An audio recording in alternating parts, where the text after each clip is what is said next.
Bueno, hermanos, primero que todo los saludo en el amor del Señor. Siempre es reconfortante poder ver a los hermanos, poder saber que están bien, que a pesar de cualquier cosa siguen perseverando en la fe, que es lo más importante, siguiendo al Señor y teniendo en consideración que no estamos solos, sino que tenemos, a pesar de la distancia, oportunidades para poder estar reunidos, aunque sea por una plataforma digital y aunque sea tan lejos como estando en Coquimbo. Saludos a la Vivi, al Christopher. De verdad que es muy grato saber que a pesar de todo ustedes se siguen sintiendo parte de la familia, la cual nosotros amamos mucho. Nosotros los amamos mucho y a la distancia les mandamos un fuerte abrazo. Así que nada, por hermanos, pasemos a la palabra.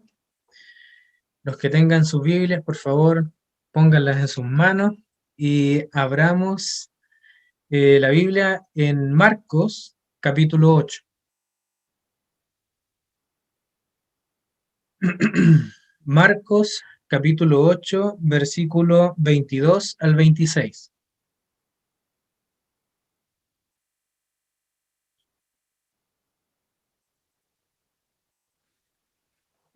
Dice así: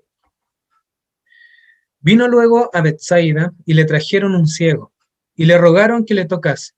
Entonces, tomando la mano del ciego, le sacó fuera de la aldea, y escupiendo en sus ojos, le puso las manos encima y le preguntó si veía algo. Él, mirando, dijo: Veo hombres como árboles, pero los veo que andan. Luego le puso otra vez las manos sobre los ojos y le hizo que mirase, y fue restablecido, y vio de lejos y claramente a todos, y lo envió a su casa diciendo: No entres en la aldea ni lo digas a nadie en la aldea. Amén. Bueno, hermanos, este es esta escena es una escena bien particular. Y si bien es cierto, vamos a estar enfocados en este pasaje. No, quisiera primero que nos concentráramos en el libro de Marcos para poder decir algunos detalles bien pequeños, pero no menores, bastante importantes en realidad, para poder entender de alguna manera el corazón detrás de estas palabras. Tenemos primero que todo entender que estas palabras están en el libro de Marcos. Marcos era también conocido como Juan Marcos, el mismo que estuvo en el libro de Hechos junto a Bernabé y Pablo. No sé si ustedes lo recuerdan, pero Bernabé fue el que tomó a este Juan Marcos, joven, joven aún, y él lo envió a trabajar junto a él y junto a Pablo. Pero debido a las circunstancias difíciles que tuvieron que vivir en no una, sino en muchas ocasiones, Juan Marcos tomó la decisión de retroceder y de dejar el camino que estaban tomando, que difícil era, lo cual trajo una división importante entre Pablo y Bernabé. De ahí en adelante, la historia sigue con Pablo. Pero es interesante notar que este mismo Juan Marcos, que es el que en algún momento de su vida espiritual se comporta como un desertor de la verdad, es el mismo que está escribiendo las palabras que ustedes tienen en sus manos. Aparte de eso, es interesante también que no corresponden a las memorias de Marcos, sino todas estas palabras que nosotros vamos a encontrar en el libro de Marcos son palabras que nacen en el corazón y en la mente de otro hermano muy importante también para nosotros, el cual era uno de los apóstoles. Y el apóstol Pedro es quien tiene en su corazón todas estas memorias y experiencias que de alguna manera transmite en algún momento de su vida espiritual a Marcos. El libro de Marcos es uno de los primeros libros en escribirse del Nuevo Testamento. Por lo tanto, nosotros vamos a encontrar también en este libro detalles importantes y bastante particulares, como el mismo texto que acabamos de leer, el cual no van a encontrar en ningún otro evangelio ni en ninguna otra parte de la escritura. Solamente lo rescata el libro de Marcos. No es la única, son varias, pero en este caso, este segmento de la escritura solamente se encontrará aquí. Aparte de esto, también debemos considerar que el libro de Marcos busca también representar la figura del Señor Jesucristo de una manera bastante especial. Los cuatro evangelios son las cuatro caras de una figura que el Señor manifiesta en algún momento. Pero particularmente el libro de Marcos es esta figura del siervo sufriente de Isaías 53. Ese, ese que va caminando hacia el matadero en silencio, ese, ese siervo humilde que por contraste nosotros podemos ver que no era el rey que esperaba el pueblo judío, sino que era una persona completamente diferente que venía a servir. Por eso es que vamos a encontrar una dinámica bastante particular en el libro de Marcos. Siempre muy rápido, cada vez yendo para allá, para acá. Por eso es que también podemos dividir el libro de Marcos en tres grandes secciones en las cuales nosotros podemos encontrar un servicio destinado a Galilea, otro a Jerusalén, y entre medio un paréntesis que siempre vamos a ver donde Jesús estaba para allá, para acá, yendo, viniendo, en Bethsaida, en Corazín, y ese movimiento que se generaba entre uno y otro lugar. Ese dinamismo es bastante importante porque también va a revelar o nos va a hacer entender qué experiencias tiene Pedro y que en algún momento le comienza a traspasar para que Juan Marcos, con lápiz y papel, comience a escribir. Ahora, Marcos no va a escribir de manera desordenada, sino que va a escribir de manera muy ordenada. Por eso es que en el capítulo 1 de este mismo libro, nosotros vamos a encontrar las primeras palabras que destacan esta verdad. Y dice, principio del Evangelio de Jesucristo, Hijo de Dios. De aquí en adelante comienza ordenadamente por el Espíritu Santo a transferirse una verdad que nace en el corazón del Señor para que la iglesia pueda considerar en cuanto a la visión del siervo sufriente, el cual era el Señor Jesucristo, quien se manifestaba para poder salvar a quien se había perdido, pagando él el precio que le correspondía a cada uno de nosotros. En este sentido, es que nosotros comenzamos a leer el capítulo 8, versículo 22 al 26, una escena bastante rica en contenido y que muchas veces pasamos desapercibido en cuanto a sus detalles, que son bastante interesantes y curiosos en realidad. Dicho esto, vamos a volver a leer parte por parte para poder ir entendiendo de qué se trata. Entonces nosotros vamos a ver en primera instancia, en el verso 22, que en Bethsaida al Señor Jesucristo le traen un ciego y le ruegan que ese ciego sea tocado para que pueda ser sanado. Es importante notar que este ciego no llega por su propia fuerza, sino que lo traen. Particularmente la escritura guarda silencio en cuanto a lo que tiene en su corazón el ciego. No así lo que tienen en el corazón aquellos que traen al ciego. Los que traen al ciego ruegan para que este hombre que era ciego sea sanado. Por lo tanto, había algún grado de fe y de consideración en cuanto a las proezas y milagros que el Señor hacía, en cuanto también a su testimonio en medio de todo el pueblo. Considerando eso, también podemos decir que este ciego, por contraste, era alguien que tenía muchas dudas y que no podía creer todo lo que podía escuchar, porque ver no podía. Entonces dice que después de esto y que este ciego es puesto delante del Señor, dice que el Señor, tomando la mano del ciego, le sacó fuera de la aldea. Es interesante que el primer acercamiento del Señor está relacionado con un tocar.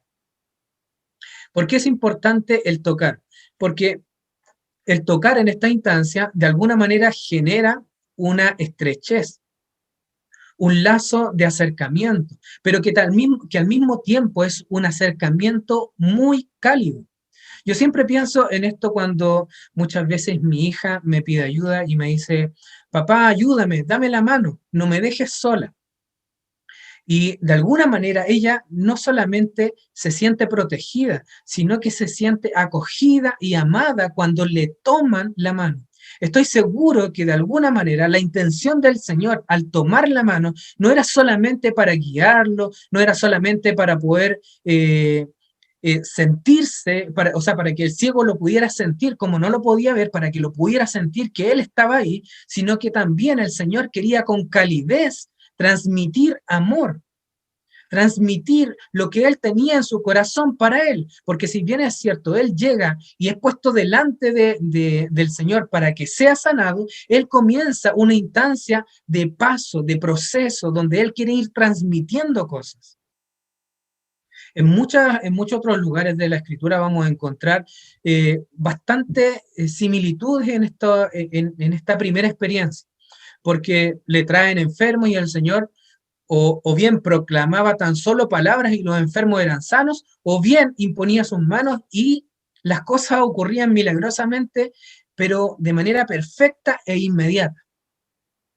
Pero esta experiencia no guarda relación con las anteriores. Es muy diferente. De hecho, solamente vamos a encontrar dos pasajes que parecieran ser bastante similares en muchas de las cosas. Por ejemplo, en dos de ellas se utiliza la salida del Señor, que es en el capítulo 7 de este mismo libro, cuando sana a aquel que estaba sordo. ¿Lo recuerdan?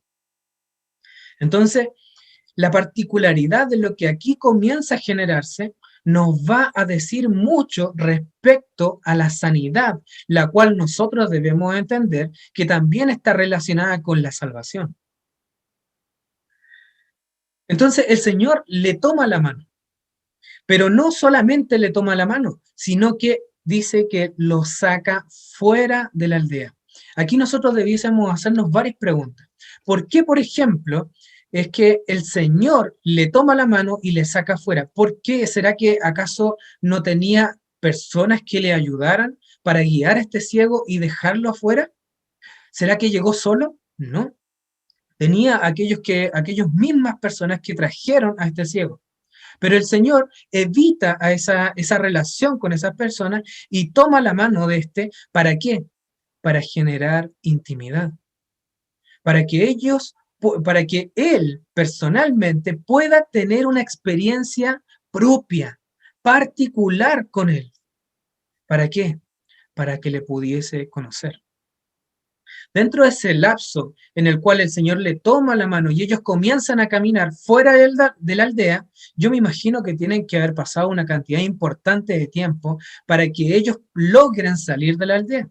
Porque imagínense ustedes toman la mano de un ciego y comienzan a guiarlo, comienzan a llevarlo. Ese ciego es muy probable que camine lento porque camina siempre lleno de inseguridades, a pesar de que él podría estar con un bastón, como hoy nosotros podemos ver en nuestro tiempo, guiándose, tocando de lado a lado. Es muy probable que lo que él vivió está relacionado con un proceso muy lento de caminar por altos, por bajos, porque las calles no eran las mismas que hoy nosotros tenemos, pavimentadas, por ejemplo.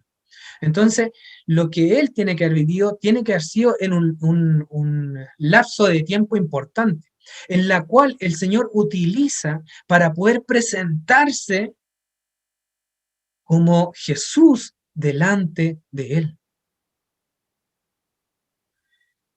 El Señor le quiere entregar calidez. Al mismo tiempo, el Señor quiere mostrarle que Él puede ser el guía en su caminar. No sé si comienzan a entender la idea en que el Señor quiere revelarse.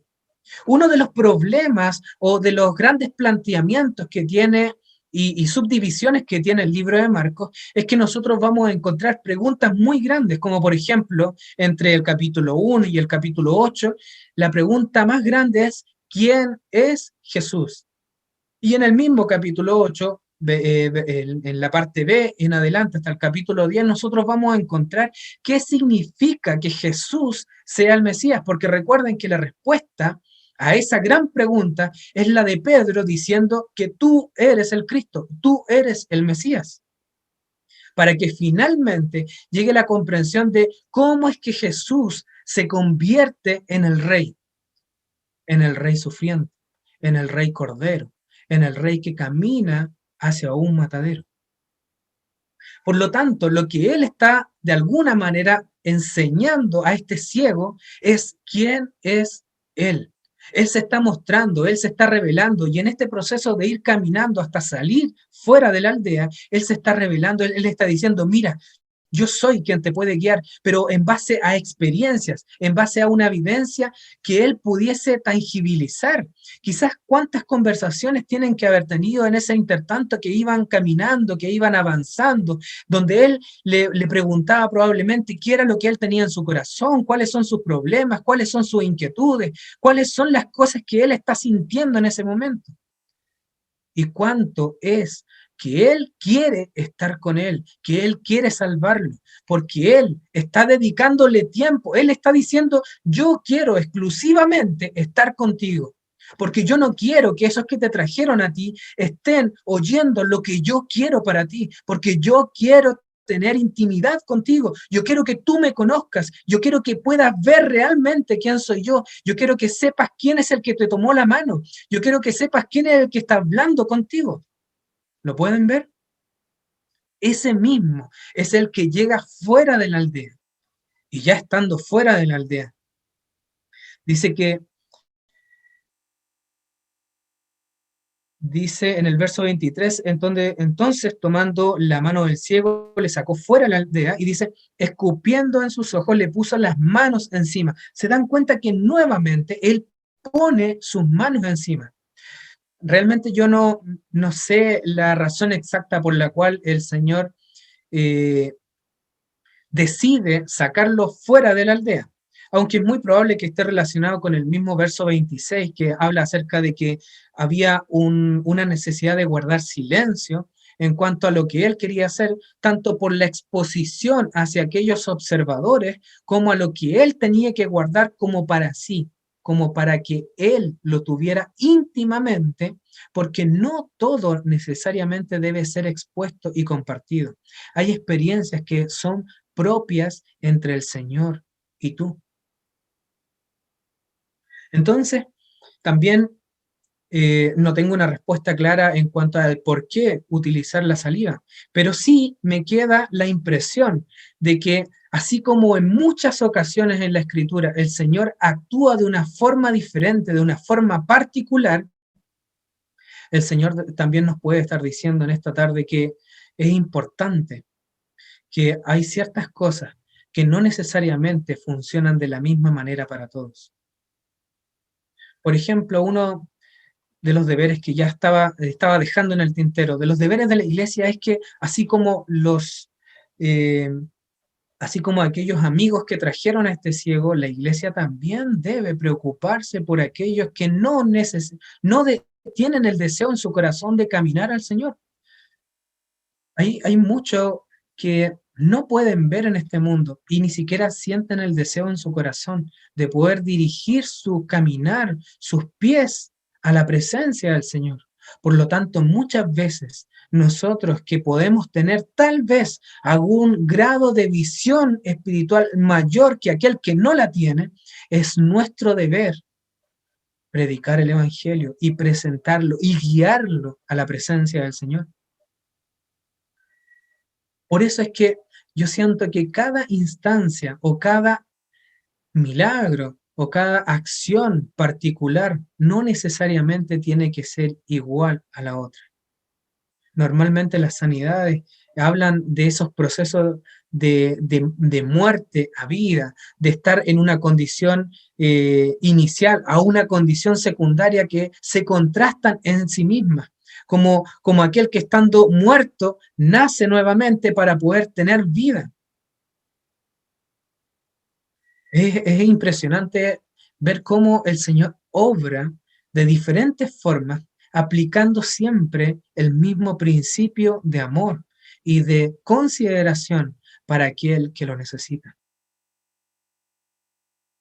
Entonces nos encontramos fuera de la aldea y nos encontramos en una segunda instancia donde el Señor toca la visión de este hombre. ¿Para qué? Para que pudiese comenzar a ver. Quiero que vayan guardando en su corazón ese primer hecho donde el Señor ya comenzó un trabajo, el cual no necesariamente funcionó como otras veces en otros pasajes de la Escritura habían funcionado. Recuerden que le traían a un enfermo y ese enfermo, ¡pum!, sanaba. Y se acabó el problema, ya no había, de hecho ese hombre ya se podía retirar, podía alegremente salir clamando, proclamando el nombre del Señor, pero en esta ocasión el Señor comienza un proceso lento, un proceso gradual, un proceso donde la sanidad incluso no llega inmediatamente. Hay muchos en la iglesia que tienen experiencias que por años, que por un tiempo prolongado, forma parte de algo que el Señor se comienza a revelar, que se comienza a mostrar, hasta que llega el punto, el minuto, la instancia donde el Señor opera con la sanidad, la cual no necesariamente está relacionada con una cuestión física, sino con una necesidad espiritual, porque la particularidad de este texto es que el ciego no podía ver. Por lo tanto, la necesidad era que él pudiese ver. Pero ver qué cosa? Ver quién estaba delante de él, el cual es el mismo Señor Jesús. ¿Lo pueden ver? Entonces tenemos la segunda instancia, en que él lo toca. Y él abre sus ojos y puede ver, pero ve hombres como árboles. Piensen esto, hermano. Quizás es muy probable, siento yo en mi corazón, que él haya tenido un temor profundo al ver impactantemente sombras que se movían de un lugar a otro. Yo no sé si ustedes tienen en su retina tan frescamente alguna instancia donde ustedes se hayan levantado de noche y tal vez pasó un gato por ahí y la sola sombra como que se movió y como que uno llegó a saltar porque te llamó la impresión de que algo que se movió porque no lo lograste identificar, pero se movió y tú no sabes si es una persona, si es algo que tal vez tu mente te pueda llegar a inventar como un monstruo, no sé.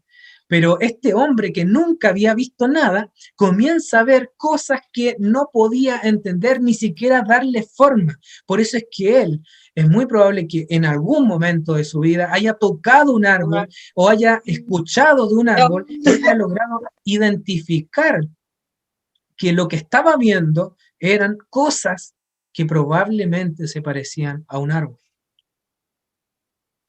Entonces, es una visión inicial, parcial, no completa, y que gradualmente el Señor comienza a perfeccionar. Entonces, pensemos que este hombre es muy probable que haya sentido mucho miedo y que al mismo tiempo se haya paralizado por lo que está viendo. Y no con una alegría profunda, sino como con un nerviosismo le haya dicho al Señor, veo hombres, pero como árboles. Y el Señor, como nosotros lo sabemos, no deja las cosas a medias. El Señor dice, estando persuadido de esto, que el que comenzó la buena obra, la perfeccionará hasta el día de Jesucristo. Piensen en esa línea de tiempo y tráiganla al texto que estamos leyendo.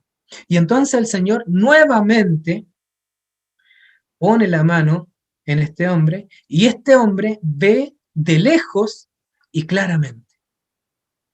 ¿Lo pueden ver?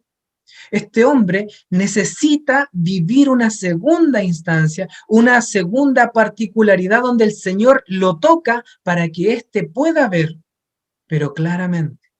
Porque en la primera instancia logró ver, pero parcialmente. Veía como sombras, veía como figuras, pero que no lograba identificar.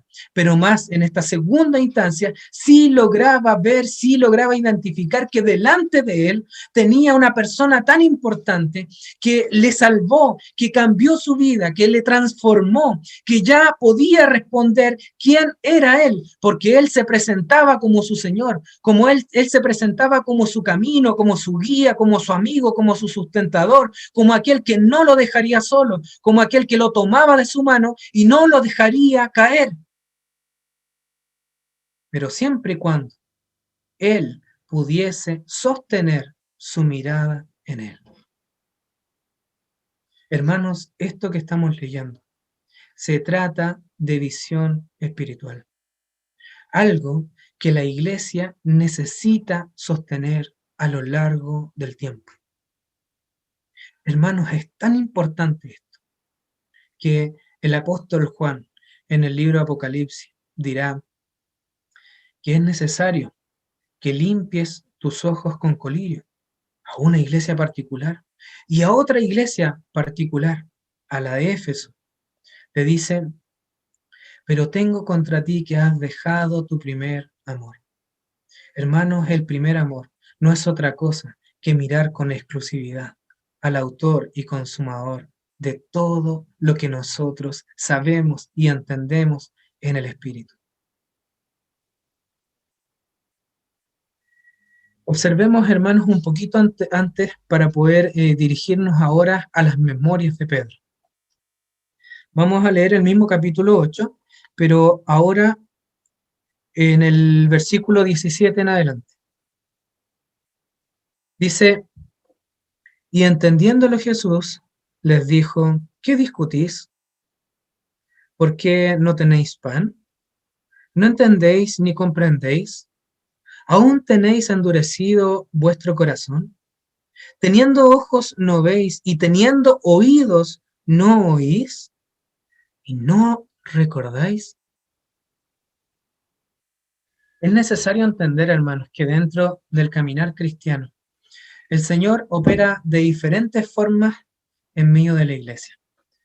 No todos han sido llamados de la misma manera, no todos han conocido al Señor de la misma forma, no todos han logrado sostener sus piernas en el Señor de la misma manera. Hay algunos que somos más débiles que otros. Eh, el trastabillar parece que en algunos se hace más evidente que en otros. Hay otros que necesitan más el apoyo, la necesidad de alguien que te sostenga, que te anime, que te empuje, que te ayude, que te guíe, que te entregue a las plantas del Señor, porque a veces eres tan incapaz tú mismo siquiera de dirigirte a los pies del Señor. Pero hay otro hermano que con un poco más de madurez y con visión espiritual te logra tomar de la mano, te logra guiar, te logra dejar a las plantas del Señor para que luego el Señor se encuentre contigo y en esa instancia de intimidad se pueda presentar y pueda expresarte realmente respondiendo la gran pregunta del libro de Marcos: ¿quién es Jesús? Por eso es que en una y otra vez vamos a encontrar a este gran protagonista del libro de Marcos, que es Pedro, eh, expresando palabras recurrentes respecto al oír, respecto al ver y el respecto al poder comprender y recordar. Es sumamente interesante, hermanos, cómo es que puede haber ocurrido esta instancia en la cual Pedro llama a Marcos y Marcos, tomando lápiz y papel, comienza a escribir con detalle cada una de las palabras que probablemente, con mucho dolor en su corazón, él comienza a contar. Es muy probable que mientras este Juan Marcos escribía el libro de las memorias de Pedro, haya dicho, recuerdo con tanto dolor y nostalgia los momentos en los cuales nosotros estuvimos con el Señor, donde nosotros no comprendíamos nada, donde nosotros no entendíamos que realmente Él era el Cristo, el Hijo del Dios viviente. En una y otra oportunidad nosotros escuchamos y vimos hacer proezas tan grandes como haber multiplicado el pan, como aquí mismo lo hice, o cuántas canastas, cestas se llenaron para que Él pudiese alimentar a las personas. ¿Cuántos milagros no vimos? ¿Cuántas cosas no hizo con cada uno de nosotros? Y aún así no éramos capaces de entender quién era el que estaba con nosotros. Y aún cuando fuimos capaces de verlo, no fuimos capaces de sostener con vigor esta verdad en nuestro corazón, porque nos corrompía el hecho de que carnalmente nuestro ser nos guiaba por un camino completamente diferente. Es esta verdad la que Pablo entiende en su corazón y de diferentes formas él lo dice, como por ejemplo, miserable de mí, ¿quién me librará de este cuerpo de muerte? O en otra ocasión podría llegar a decir con una experiencia ya de un poco más de madurez, diciendo, eh, perdón, he aprendido a vivir cualquiera sea la situación, en escasez, en abundancia.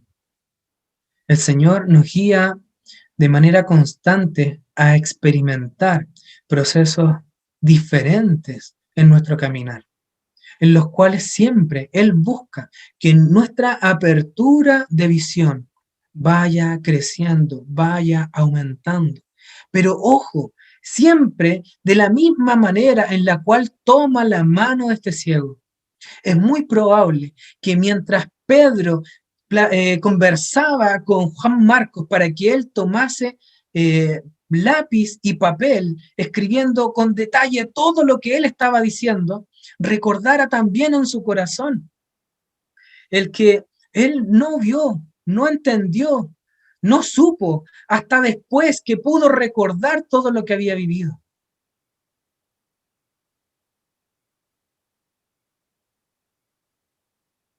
La vida de Pedro es una vida bastante difícil.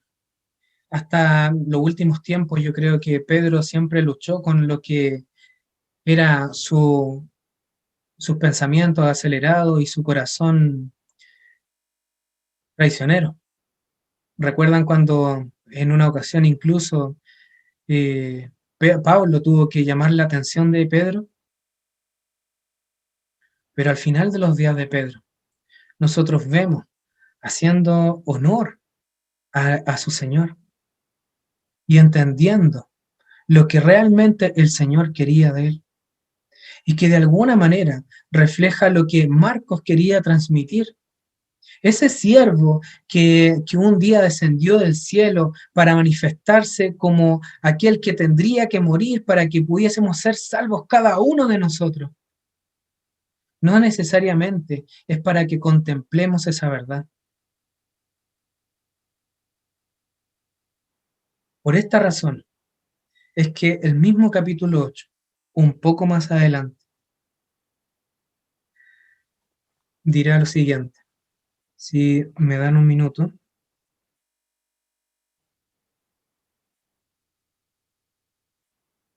Y llamando a la gente y a sus discípulos les dijo, si alguno quiere venir en pos de mí, niéguese a sí mismo y tome su cruz y sígame. Porque todo aquel que quiera salvar su vida, la perderá. Y todo aquel que pierda su vida a causa de mí y del Evangelio, la salvará. No sé si ustedes recuerdan las palabras que nuestro hermano Rodrigo Barca dijo el día sábado, especialmente cuando él estaba hablando en ese minuto de que él sintió un deseo muy fuerte que se transformó en una, ¿cómo fue la palabra que él utilizó? En una obsesión en cuanto a la lectura del libro de Apocalipsis y a entender las cosas que ahí se decían. Pero él dijo, no fue hasta que el Señor Jesús salió a mi encuentro que todo cambió.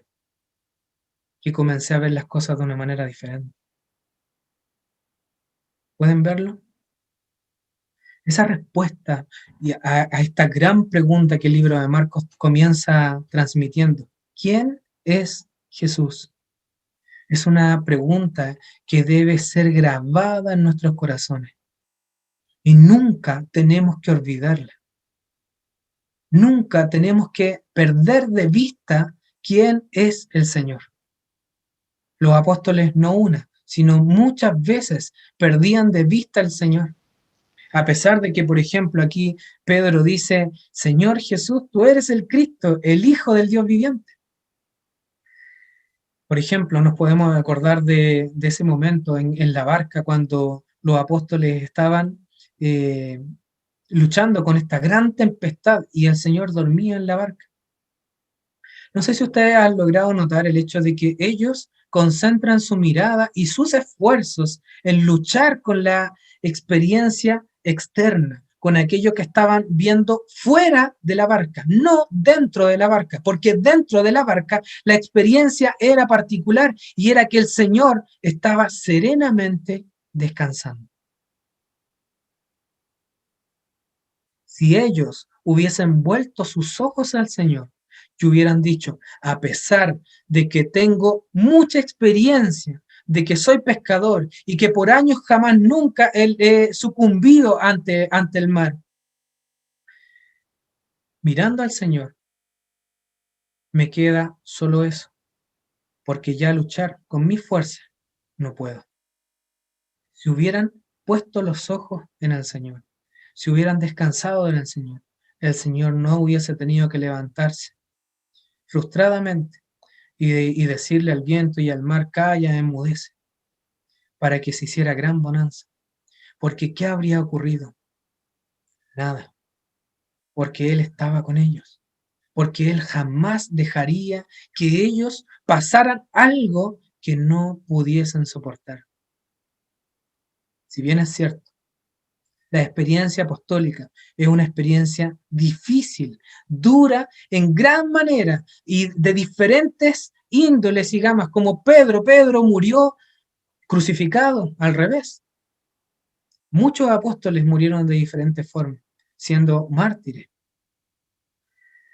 Yo no digo que nosotros tengamos que morir de ninguna de esas maneras, pero sí, la experiencia del creyente es una experiencia dura, es una experiencia de negación, una experiencia de humillación, una experiencia similar a la cual del Cordero tuvo que vivir en este mundo para que nosotros pudiésemos ser salvos y para que nosotros pudiéramos entender quién era el que estaría no solamente un momento, sino para siempre a nuestro lado. La enseñanza para este ciego era, ¿quién soy yo? Y una vez y otra vez, Juan dirá, yo soy el camino, yo soy la verdad, yo soy la vida, yo soy el pastor, yo soy la puerta, yo soy, yo soy. ¿Se acuerdan? Porque Él es la respuesta a cada una de nuestras necesidades. El deseo del corazón del Señor es que cada uno de nosotros podamos crecer y vivir las experiencias que tengamos que vivir en este mundo, pero siempre mirándolo a Él. De manera terrible, el libro de Proverbios, capítulo 28, versículo 18, dirá, un pueblo sin visión es un pueblo que perece, es un pueblo que se corrompe, un pueblo que se pierde. ¿Por qué, hermano? Porque aquel que camina en un camino que no es Cristo es alguien que erra el blanco y que de alguna manera es la comprensión etimológica de la misma palabra del pecado, porque pecado es equivalente a errar el blanco. Qué importante, hermano, es que nos mantengamos siempre mirando al autor y consumador de la fe, delante de él.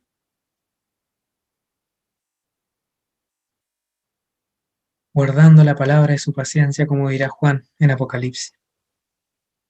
Hermanos, el Señor alienta nuestro corazón a perseverar, a poder limpiar nuestros ojos si es necesario con colirio para poder ver al Señor.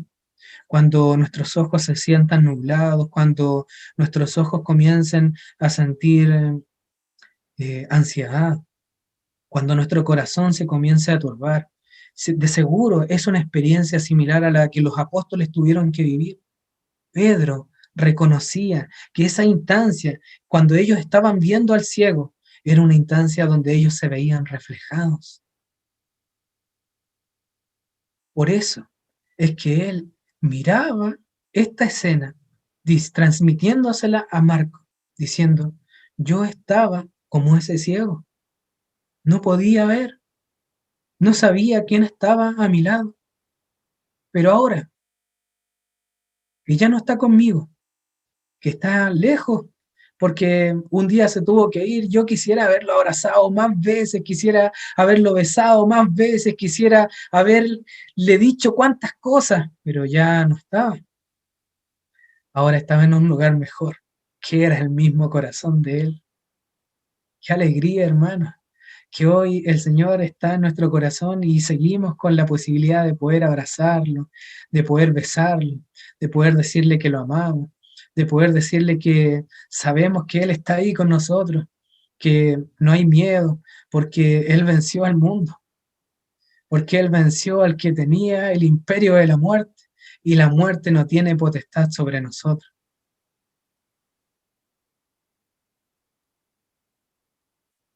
Hermanos, que el Señor nos anime esta noche y que nos ayude, que ponga un deseo en nuestro corazón de poder seguir escudriñando las escrituras y poder ver escenas tan particulares como esta, donde podamos ser llamados en atención para que nos lavemos la cara, despertemos, reaccionemos, porque a pesar de que estamos viviendo un momento difícil, extraño, lleno de particularidades que probablemente sedimentan el testimonio del Señor, la verdad es que el Señor jamás ha cambiado. Él sigue tomando nuestra mano, Él sigue estando al lado de nosotros, apoyándonos en su hombro. ¿Para qué? Para que si estamos cargados y trabajados, en Él podamos descansar, para que si necesitamos fuerza le pidamos a Él y Él aliente nuestro corazón para que lleguemos al punto de que podamos llegar a ser coronados con esa victoria que Él mismo consiguió venciendo a la muerte en la cruz, porque suya es la gloria. Y Él ha decidido en su corazón compartirla con cada uno de nosotros. Bendito sea el Señor, hermano. Bendito sea el Señor. Toda la gloria a Él.